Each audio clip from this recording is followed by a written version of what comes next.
Hello everyone, welcome to all of you. मैं वरुण अवस्थी, आप सभी का जीएस गुरु इस छोटे से सेशन में आपको काफी इंफॉर्मेशन देने आया हूं।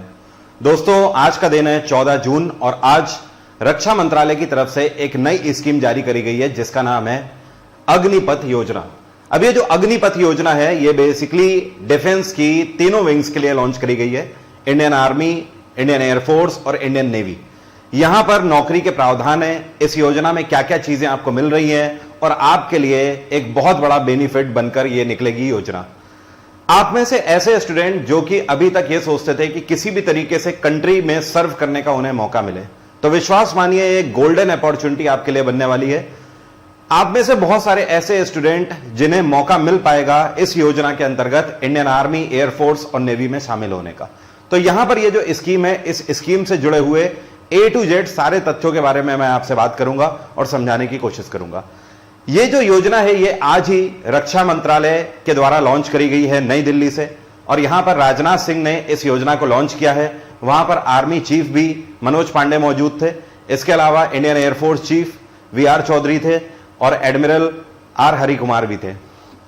क्या बात कही गई इस योजना के अंतर्गत? पहली चीज तो आपको ध्यान रखना है, इस योजना के तहत जिन लोगों को डिफेंस में नौकरी मिलेगी उनको अग्निवीर वॉरियर के नाम से जाना जाएगा। किस नाम से जाना जाएगा? अग्निवीर वॉरियर के नाम से जाना जाएगा। दूसरी चीज, अगर सैलरी की बात करी जाए तो यहां पर जो आपकी शुरुआती सैलरी होगी वो 30,000 से शुरू होगी और जो आपकी आखिरी सैलरी होगी ये 45,000 तक पहुंच सकती है। टेन्योर की अगर बात करी जाए तो आपकी सर्विस यहां पर 4 साल की होगी। कितने साल की? 4 साल की सर्विस होगी। मतलब जैसे कि आमतौर पर देखा जाए तो सेना में 15 साल की सर्विस होती है, 15 साल के बाद आप रिटायर होते हो, कोर अगर अटैकिंग यूनिट में देखा जाए तो। लेकिन यहां पर अंतर यह है कि यह शॉर्ट डिफेंस सर्विस है, तो यहां पर केवल 4 साल तक ही आपको सर्व करने का मौका मिलेगा। अगर एज की बात करी जाए तो यहां पर आपको ध्यान रखना है 17.5 से लेकर 21 वर्ष तक के बीच में जो लोग हैं उनको यहां पर मौका मिलेगा। एक तरीके से आप बोल सकते हो वो लोग एलिजिबल हैं जिनकी एज 17.5 से लेकर 21 साल के बीच में। इसके अलावा अगर प्रोसेस की बात करी जाए तो ये ऑल इंडिया मेरिट प्रोसेस के ऊपर सिलेक्शन होगा। अभी मेरिट प्रोसेस में किस तरीके का प्रोसेस होगा, सिलेक्शन प्रोसेस में और भी क्या क्या चीजें होंगी, इस पर थोड़ी सी छवि ब्लर है। आगे आने वाले 2-3 महीनों में ये चीजें भी क्लियर हो जाएंगी। लेकिन हाँ, ये चीज तो आपको ध्यान रखनी होगी क्योंकि आप डिफेंस सर्विसेज के लिए जा रहे हो, तो यहां पर आपकी मेडिकल एबिलिटी बिल्कुल अप टू डेट होनी चाहिए और साथ में कुछ फिजिकल क्राइटेरिया जरूर होगा। इसके अलावा अगर बात करी जाए कि पोस्ट यहां पर कौन कौन सी मिलेगी, तो आर्मी में यहां पर आपको सोल्जर की पोस्ट मिलेगी। इसी तरीके से नेवी में बात करें तो सेलर की पोस्ट मिलेगी और इसी तरीके से अगर एयरफोर्स में बात करी जाए तो यहां पर आपको एयरमैन की पोस्ट मिलेगी। वो डिपेंड करता है कि आप तीनों में से कौन से विंग के लिए जाते हो। अब यहां पर देखिए, अगर आफ्टर रिटायरमेंट की बात करी जाए तो जब 4 साल के बाद आप रिटायर होगे तो यहां पर जो केवल 25% लोग होंगे उन्हीं को 3 चीजों के आधार पर आगे सर्विस कंटिन्यू करने का मौका मिलेगा। पहला तो उनकी विलिंगनेस, मतलब ऐसे कैंडिडेट्स यहां पर जो कि आगे सर्व करना चाहते हैं पूरे 15 साल की प्रॉपर डिफेंस सर्विस के लिए। दूसरी चीज, आपका फिजिकल एबिलिटी भी होनी चाहिए और साथ में मेडिकल एबिलिटी भी होनी चाहिए। ठीक है, इन तीनों आधार पर जितने भी टोटल एक बैच के होंगे लोग, मतलब जो 4 साल बाद रिटायर हो रहे होंगे, उनमें से केवल 25% लोगों को ही आगे फर्दर सर्विस के लिए मौका मिलेगा। मतलब आप ये बोल सकते हो कि 100 लोगों में से 25 लोगों को मौका मिलेगा कि वो आगे प्रॉपर डिफेंस सर्विस के लिए, मतलब 15 साल की सर्विस पूरी कवर कर सकते हैं। बाकी 75% लोग यहां से रिटायर हो जाएंगे। अब अगर बात करी जाए कि ये जो अग्निवीर वॉरियर्स होंगे इनको इंश्योरेंस कितने का मिलेगा, तो यहां पर आपको 48 लाख रुपए का इंश्योरेंस कवर मिलेगा। इसके अलावा अगर बात करी जाए एक्स ग्रेटिया का मतलब है अगर कोई अग्निवीर वॉरियर यहां पर शहीद हो जाता है, मार्टियर हो जाता है, तो ध्यान रखिएगा उसके घर वाले को 44 लाख रुपए की वित्तीय सहायता दी जाएगी। 44 लाख की वन टाइम वित्तीय सहायता दी जाएगी। इसके अलावा और भी सहायताएं। कोई अग्निवीर वॉरियर शहीद होता है 3 साल के बाद, तो अभी 1 साल का उसका टेन्योर बाकी है, तो ये जो 1 साल का पूरा टेन्योर है इसकी पूरी सैलरी उसकी कैलकुलेट करी जाएगी। वो सैलरी और प्लस 44 लाख रुपए इतना उसके घर वालों को दिया जाएगा एक्स ग्रेटिया के तहत। नेक्स्ट है यहां पर 2022 में हमारी वैकेंसीज कितने आने वाली है।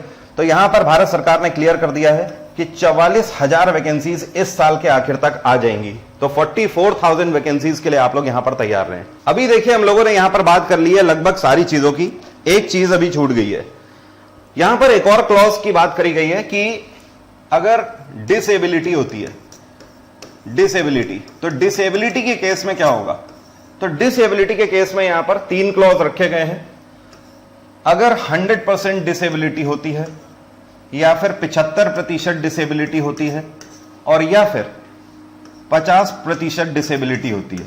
100% डिसेबिलिटी के केस में सेम वही जो मार्टियर को मिल रहा है 44 लाख एक्स ग्रेटिया, वही यहां पर 100% डिसेबिलिटी के केस में, मतलब अगर व्यक्ति जीवित है और वो 100% डिसेबल हुआ है तो 44 लाख मिलेंगे। इसके अलावा 75% डिसेबिलिटी पर भत्ता तय किया गया है यहां पर 25 लाख रुपए का, और अगर डिसेबिलिटी 50% की हुई है तो 15 लाख रुपए की सरकार की तरफ से वित्तीय सहायता दी जाएगी। तो यह है पूरा आपका अग्निपथ स्कीम। इसके तहत जो भी लोग सिलेक्ट होंगे उन सभी को अग्निवीर वॉरियर्स के नाम से जाना जाएगा। यहां पर डिफेंस मिनिस्ट्री से कई सारे सवाल भी पूछे गए, जिसमें से एक सवाल काफी मजबूत सवाल दिख रहा था कि क्या ये जो अग्नि वॉरियर्स होंगे ये क्या सेना को वाकई में स्ट्रेंथ देंगे, क्योंकि इतने कम टाइम में क्या वो जो नॉर्मल जो इससे पहले जो भर्तियां हो रही थी उनके बराबर इन वॉरियर्स की एबिलिटी होगी। तो हमारे जो तीनों सेनाओं के प्रमुख हैं उन्होंने इस चीज से एग्री किया है, और उनका कहना है कि बेसिक ट्रेनिंग जो होती है वो 18 महीने की होती है, ना उसको बदला गया है, और उसके बाद प्रोफेशनल ट्रेनिंग जो होती है वो 16 महीने की होती है। उसमें कुछ कमी करी जा सकती है, लेकिन ये हम पर डिपेंड करता है कि हम इस बात का ख्याल रखें कि भले ही टाइम कम हो जाए लेकिन हमारी जो ट्रेनिंग है वो सही दिशा में होनी चाहिए। तो इससे हमारी सेनाओं के ऊपर कोई प्रभाव नहीं पड़ेगा, और आफ्टर ऑल ये डिफेंस की ही जिम्मेदारी है। साथ में एनवायरमेंट को लेकर बात कही गई कि क्या एनवायरमेंट पर फर्क पड़ेगा अंदर इंटरनल ड्यूटीज में। तो उन्होंने कहा हां बिल्कुल भी ऐसा कुछ नहीं होने वाला है कि एनवायरमेंट पर फर्क पड़ेगा इन अग्निवीर वॉरियर्स की वजह से। इनके भी शिफ्ट्स वही रहेंगे, जैसे कि आमतौर पर नेवी में जो यूनिट्स होती हैं वहां पर 2 साल में यूनिट आपकी चेंज कर दी जाती है। तो सवाल बहुत सारे हैं, जैसे कि एक सवाल यहां पर यह भी है कि इसके लिए कितने बजट का एलोकेशन होगा। तो डिफेंस मंत्रालय के द्वारा यहां पर यह भी बात क्लियर कर दी गई है कि ओवरऑल हमारी डिफेंस मिनिस्ट्री का जितना इस सेशन के लिए बजट है उसका आधा के अप्रॉक्स इस पर्टिकुलर योजना के लिए भी एलोकेट किया जाएगा। इसके अलावा क्या इतना जो बजट एलोकेट इसके लिए किया जाएगा इस योजना के लिए काफी होगा।